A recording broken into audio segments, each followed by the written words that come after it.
You're listening to a special presentation from Night of the Living podcast, Zoned Out with Freddie Joe and special guest Matt Hoffman. Hey, Matt, you lived in the Twilight Zone for a while over at one of the networks in a house with a bunch of strangers. It did, even more so than we as a world are living in now. I had my own little summer of Twilight Zone. So Matt was a contestant on which season of Big Brother was it again? Season 12. Gather around the fire, kids. Let me tell you an old story back in the day. Season 12, 2010. That was my first season of Big Brother watching it. And I was at the height of my relevancy. You're probably so amazed to be with such a celebrity, and now 15 years later, you're like, "Oh my god, this guy's begging me to be on his podcast." Has it been 15 years? It's weird because I met you right after that at Horror Hound Weekend. You're working for Trauma, and if you're a longtime fan of the show, you've heard Matt on here way back then at Horror Hound Weekend, where we were sharing. We were booth neighbors with the reptile and arachnid handling people who were at that put a show. tarantula on your face, you did. You didn't bat an eye putting that tarantula on your face. I was pretty impressed. I'll do anything. There's some classic moments if you listen back. Some great. Oh yeah, I still get recognized in public. You're the guy from Night of the Living podcast with the tarantula on his face. And I'm like, yeah, I know. Please, I'm trying to eat dinner with my family. So this is funny. We were talking before we just started recording, and I neglected to tell Matt that we watched the episodes in the order that they were aired originally. So he watched a season 3 episode by mistake, Little Girl Lost, when it should have been Nightmare as a Child, which is what we're talking about today. So he was worried but Matt's such a hardcore Twilight Zone fan that you and I have had conversations at Horror Hound about episodes where you just know them anyway. So I'm not concerned at all. Yeah, I'm familiar with all episodes about little girls. I just have happened to, not in the least pedophilic way, I just happen to have watched the wrong one. So I don't have a lot of insights, like fresh insights, and my brain, works on like short-term memory. So I'm gonna chime where I'm gonna chime in, and I deserve all the ribbings for this flub. But they're both good episodes, That's true. And when we do get to Little Girl Lost, we'll have to be sure to have you back and talk about that. That's such a great episode too. Oh, I'm ready. Yeah, I'm ready. He's locked and loaded. By then you won't remember. I should note, no member of this podcast needs to remain 500 feet from a school, so we're all good with that. I don't even like kids. No, I'm kidding. They're great. This is the third of 4 episodes directed by Alvin Ganzer. We already talked about a couple of them. What You Need, the one with the salesman who had the ironically almost Needful Things kind of style story. I honestly believe Stephen King was pretty heavily influenced by that. And then The Hitchhiker, classic episode. And then we'll be covering Mighty Casey in the future, which is a baseball story, if I remember right. This episode was written by Rod Serling, music by Jerry Goldsmith. His music appears in 55 episodes. This one, he actually composed the entire score for. It's a cast of 7, including Serling. Characters: Helen Foley, a young single school teacher. This is the only appearance by Janice Rule in the Twilight Zone. She's from my neck of the woods. She's from about 20 minutes from where I live in Norwood, Ohio. 98 credits, best known for Robert Altman's 3 Women, The Ambushers, and Bell, Book, and Candle, which is a really fun comedy, kind of like a horror-themed comedy if you've never seen it. Kind of like Bewitched. Started off her career as a nightclub dancer at the age of 15, joining the chorus line at Chicago's Chez Paris. She made her Broadway debut 3 years later as one of the chorus girls in Miss Liberty. So, age 15, what an age to start being a dancer. I was thinking, Freddie, you just glossed over that very matter-of-factly. It's really a nightclub dancer at the age of 15. What's going on here? That doesn't seem right, but I guess what? The internet never lies to us. So it just seems so exploitative to me. It could have been fine, but I don't think it was. Doing? I have a daughter. I have a 12-year-old daughter. If in 2 years she's like, "Hey, Dad, I'm going to go to a nightclub and start dancing," like, no, you're not. You just go home and you have school tomorrow. What they don't say is she started dancing at 6 p.m. and they had to stop at 7:30. So it's just a really short career. And they have a tutor on there. They have an on-set tutor for when she's dancing in the nightclub. Different times. I'm the only non-parent on this show. I have dogs. That's about it. But they've never tried to, go out and get a job dancing in a nightclub. So, she became a successful psychotherapist in Manhattan after giving up acting. I'm guessing from probably not having the greatest experience as a child, but that's just a guess. Lost a studio contract because she was careless about the way she dressed. So back in the day, the studios would make you dress up real nice if you were going to be seen, period, whether you're working or not.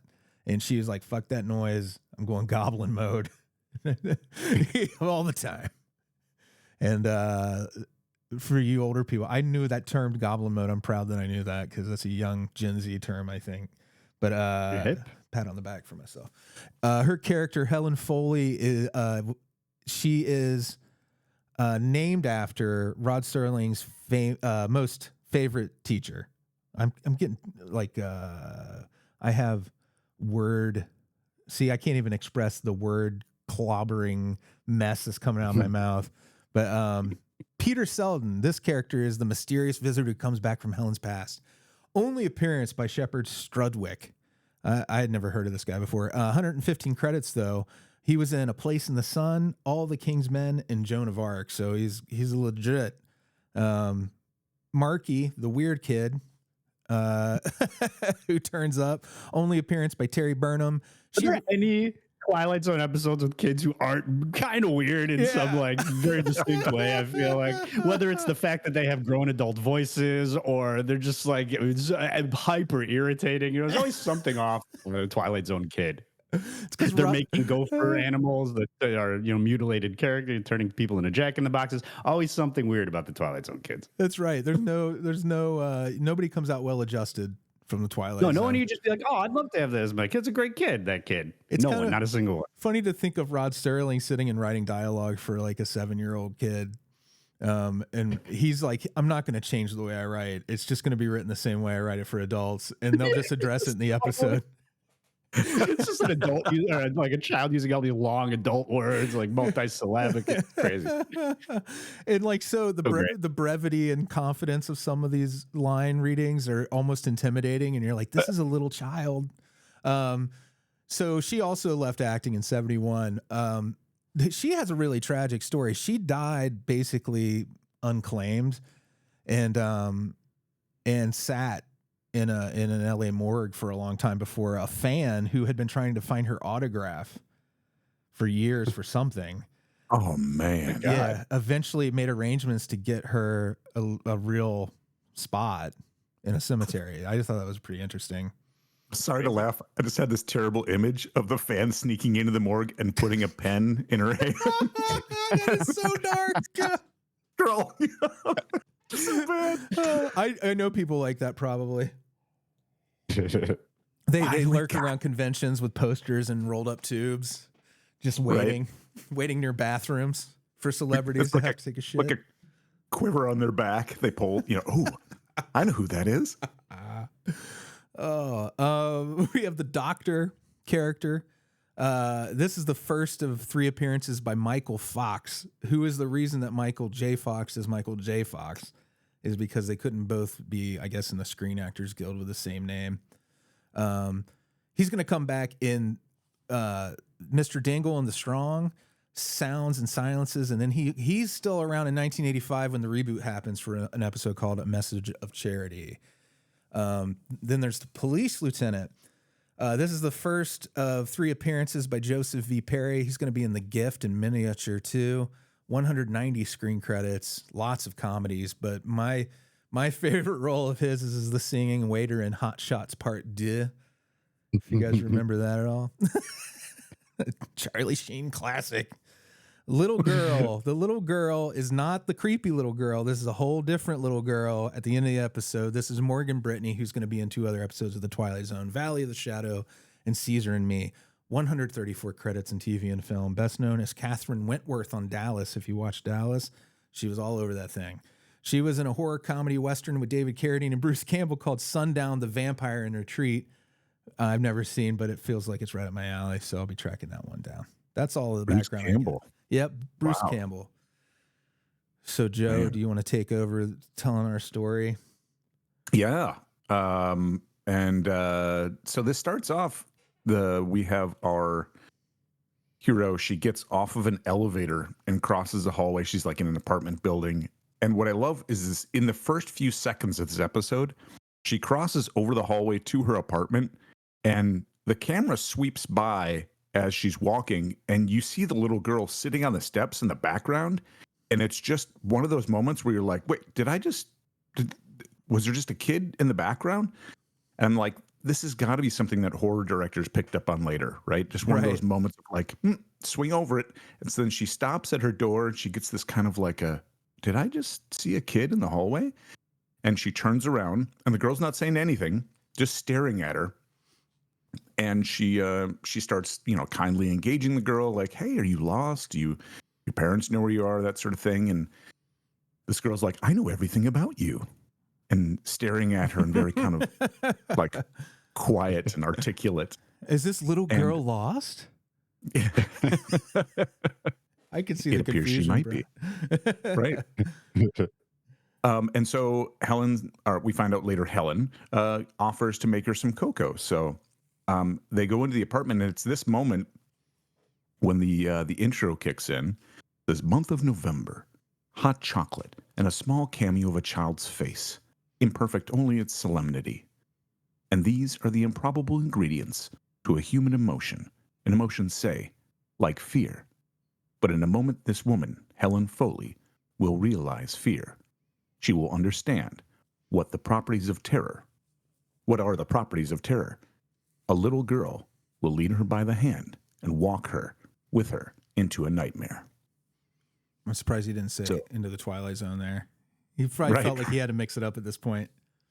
Yeah. I got to say, as a listener of your podcast, I always enjoy your rereadings of the Rod Serling introductions, and I get to experience it as a joy. So thank you. Please carry on. If I don't get any flubs in it, I'm usually happy about it. But all right, so so Helen Foley, we've gotten introduced now, meets this strange girl, and she still hasn't got a name. And she's now in the apartment, and she offers her some hot cocoa, and she says to the girl, is the cocoa okay? And the girl's like, yeah, I'm glad it's not too hot. And I love this kind of dialogue between the two of them. And the girl goes, I'm glad it's not too hot. I don't much like very, very hot things. And Helen says, I don't blame you. And the girl looks at her and goes, of course you don't. You got burnt once. That scar right below your elbow. And I thought to myself, I'm like, wait a minute, did they show, was her arm exposed? I didn't think it was.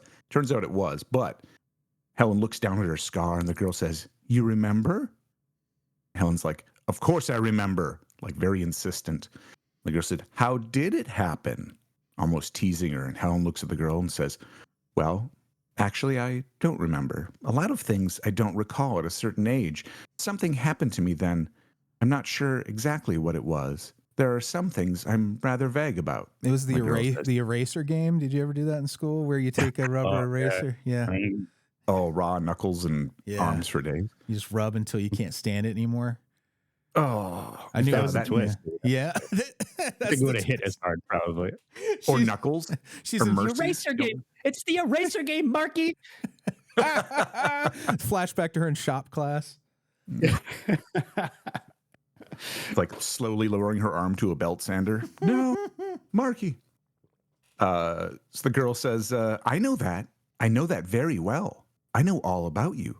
Don't you remember? And her voice is just so sharp, and not sharp, cutting and piercing and intense. Mm-hmm. And the way she talks is so, later on, Helen describes it as wise and strange and all this stuff, all these interesting words that describe it. It's just a really intense voice. She feels like a police detective interrogating somebody on 48 Hours or Dateline. And to come out of that little body, you're like, what? So she drinks her cocoa as they're sitting there, and she's drinking it all up. And Helen, she asks Helen if she recognizes people when she sees them, like somebody today. And she's like, do you remember a man in a car? She's kind of stepping her through each step of this. And This is like when you've done something wrong and your wife knows, but you haven't figured it out yet. And she's trying to get you to come to the conclusion, and you're just like the dumb guy. Well, what? Huh? Yeah, I remember all these things. I don't know. What are we getting at here? Do I have to step through the? I opened the door. I walked in the door. I was in the kitchen. Then I walked to the living room. What did I? Yeah, That's true. do you remember bypassing the Fold garbage? the towels? Did you remember folding the towels? Oh, maybe I didn't fold. I don't know. Oh, Amy just will confront my ass. She'll come at me straight, like, "What's wrong with you?" But yeah, this kid has definitely got that vibe for certain. She's gonna be a wife. She's gonna do something to some guy one day for sure. Be a mess. That poor dude. So she steps her through and says basically like, he looked familiar and he frightened you, didn't he? And he frightened me. And it's like, wait, a friend, what? What? So there's some things that Helen is not connecting with the little girl and the things that she's saying. And also she's kind of internalized. It's almost like in a dream where you kind of acknowledge some parts of what someone's saying and other parts you don't. And so as she's stepping her through this, she says, the girl introduces herself as Marky. She says, that's not my real name, but that's what people call me. My real name is Mark Wahlberg. Sorry, that was terrible. What's your real name? Moonshine. Moonshine. It's a throwback. That's a letdown answer, wasn't it? Yeah. For those of you who are not familiar with the Neverending Story from the 80s, look it up. So then there's a knock at the door, and Marky is freaking out. And Helen's like, there's other people in this apartment. It's fine. There's just somebody knocking at the door. And she's like, no, I'm leaving the back door. Wow, I'm going. And she runs out.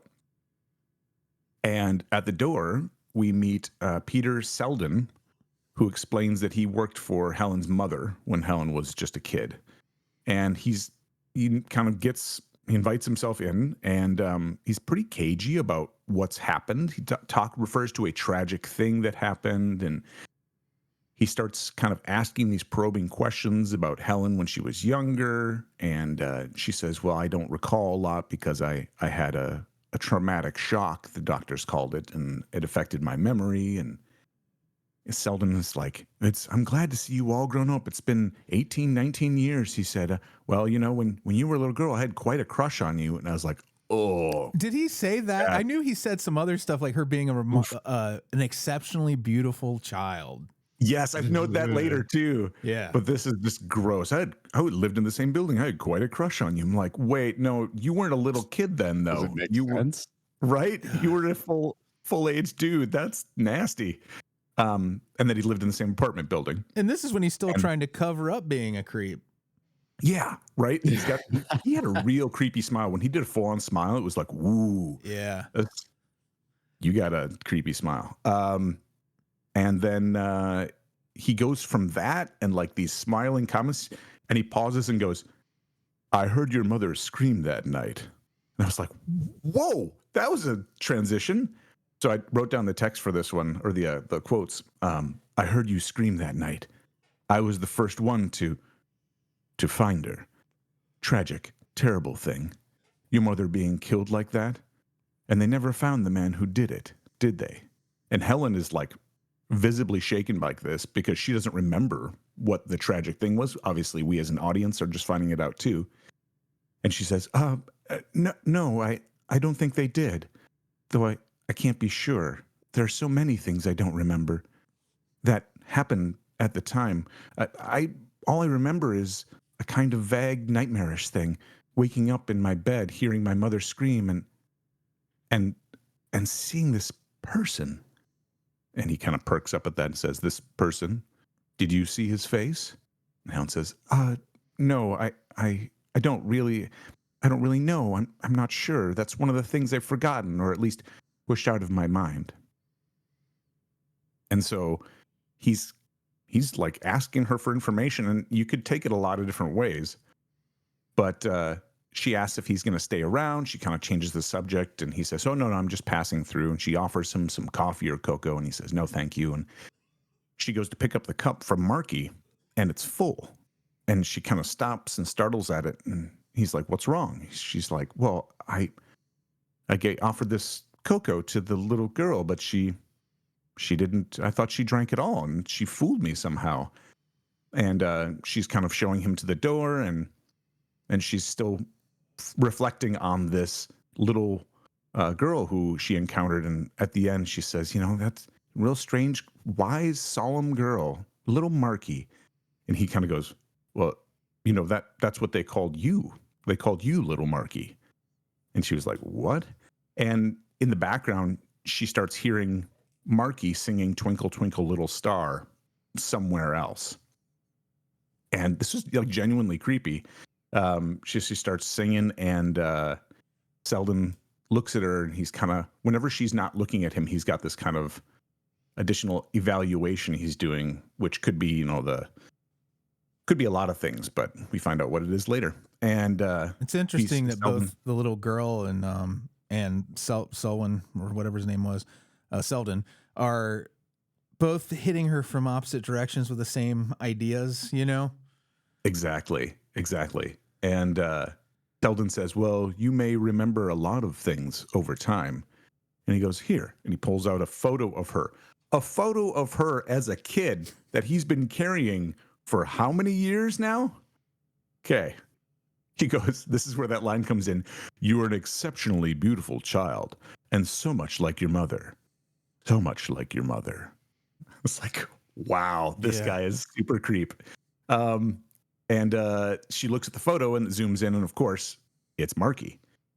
And so he leaves, and Helen goes and lies on the couch, and she goes in this kind of a dream mode flashback, and we see there's an argument between two people in profile shadow on the wall, and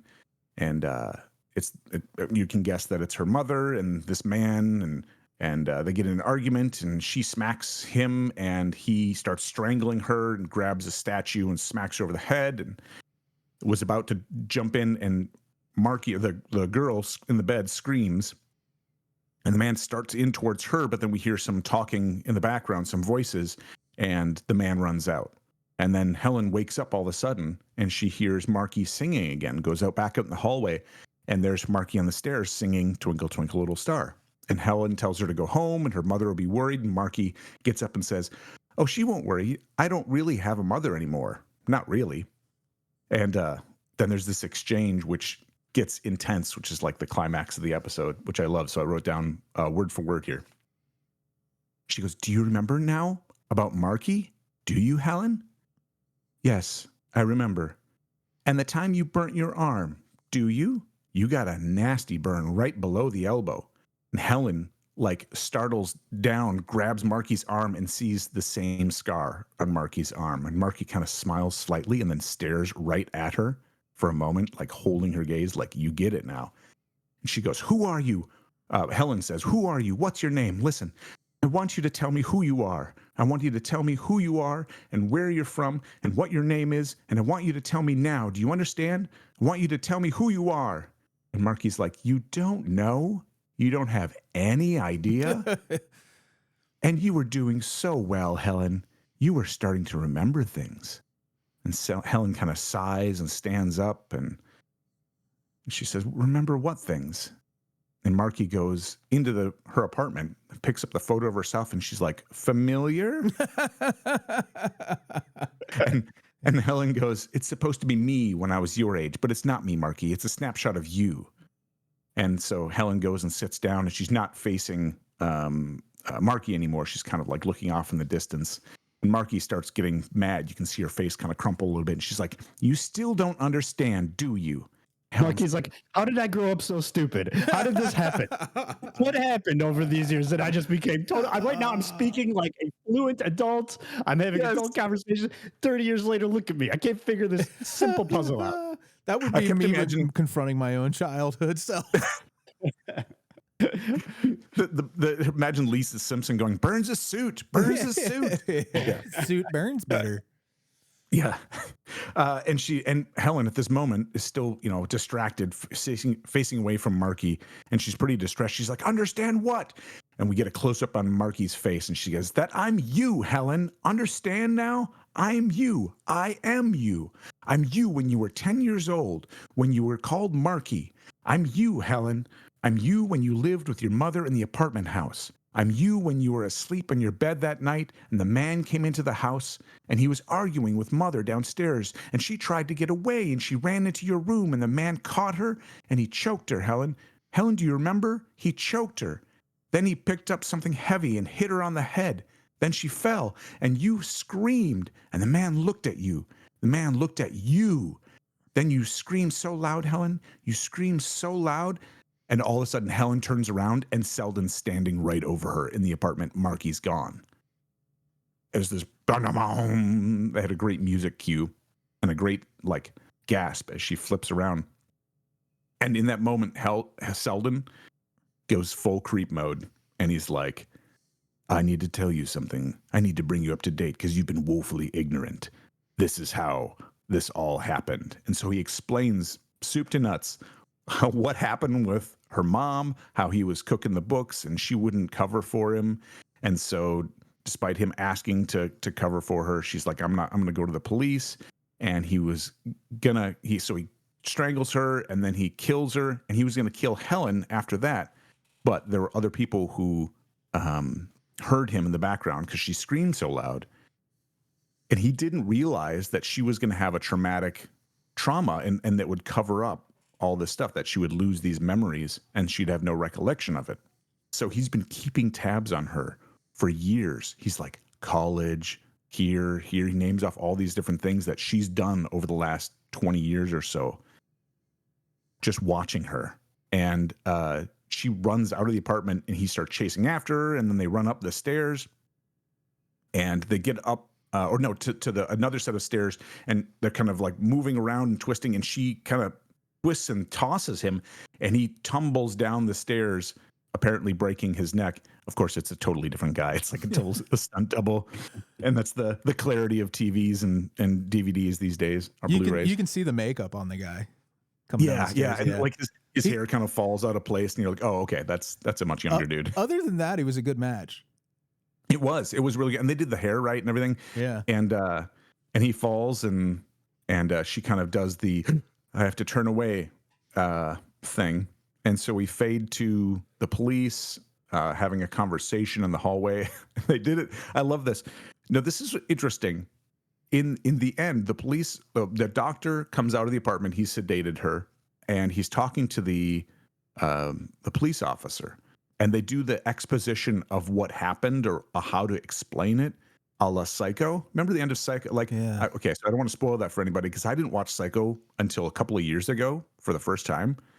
And I didn't realize at the end of Psycho, they go in this like 5-minute rant about what was happening, and they explain the entire idea of what was behind it. I have to ask you, Joe, did you know the twist ending of Psycho? Oh, yeah. Oh, yeah. okay, good. I actually I'm always worried about spoiling that for people, but then I'm like, how is that even possible to spoil Psycho? I don't even know anymore. It might be new generations, man.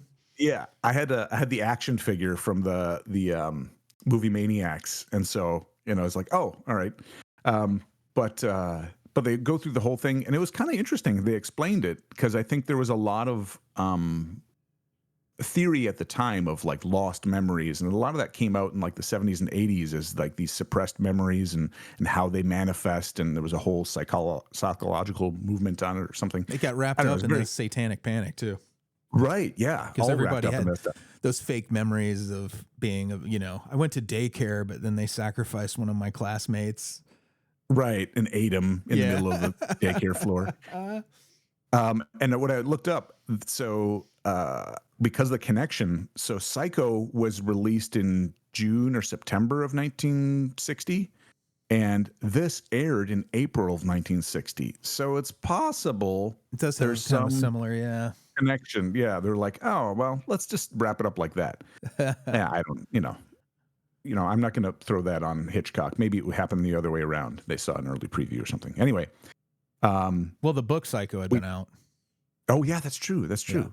Yeah. So Helen is in her apartment, and she wakes up looking rested and relaxed. She looked very tense before that.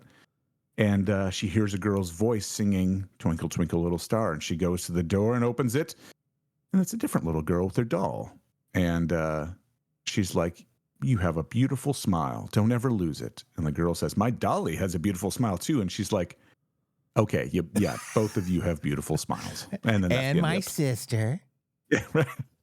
and her doll. And my auntie Petunia and my sister Sarah. And then we get the outro. Miss Helen Foley, who has lived in night and who will wake up to morning. Miss Helen Foley, who took a dark spot from the tapestry of her life and rubbed it clean, then stepped back a few paces and got a good look at the Twilight Zone. I love those. That one is another one that kind of reminds me of the parodies of the closing narrations that they did. Yeah. Yeah, like on the Scary Door on Futurama. I come back to that. I'm just like, some of them, it's fun to write fake Twilight Zone end episode narrations without any context at all. Yeah. Just any story. Just take that formula and change a few of the details, and you have yourself a game. Tie it in somehow, and then do a thing, and then say it was kind of creepy, but now it's cool in the Twilight Zone. We were out of peanut butter until we had more peanut butter that we could handle, and not enough bread. But we would always dream of jelly in the Twilight. No, I think it would be great is if Marky had her own like a YouTube review channel where she spoiled movies, and she's just like, "Don't you understand? He's Kaiser Soze. You don't understand? He's Kaiser Soze." Like, whatever a twist is. Don't you understand? He's Luke's father. Darth Vader's Luke's father. You don't understand. She just makes you feel stupid while she reviews. That's a great spoiled bit. Movies. If you could have somebody who could get the look down, regardless, it could be a grown man in a blonde wig, like dressed up like a little girl. But yeah, you could spend like she the first eases part into the spoilers until finally just culminates. Like, you're an idiot if you don't understand what I'm talking about. Right? Somebody with more talent and Marky's resources review. than me should do I'll that. subscribe. Yeah, I would watch it. I'd watch it. That's awesome.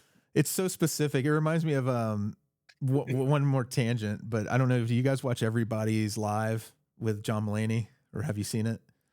I saw like the premiere episode, so I'm familiar with what it is. Yeah. So John Mulaney loves to do absurdist stuff, but in the one episode I was just watching, he interviewed Bubbles the chimp. And it's fucking brilliant. And a lot of it is just Bubbles being indignant about John Mulaney trying to talk to his human handler instead of directly to him.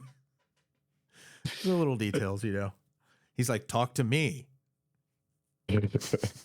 Nice. But I could see him doing a Marky. That's the sort of thing I could see happening on the John Mulaney show, But yeah, the photograph thing. This would never. You try to tell this as a modern story. We all know our kids grow up being photographed thousands of times now. There's no way a kid would make it to adulthood without knowing exactly what they look like as a child, I think.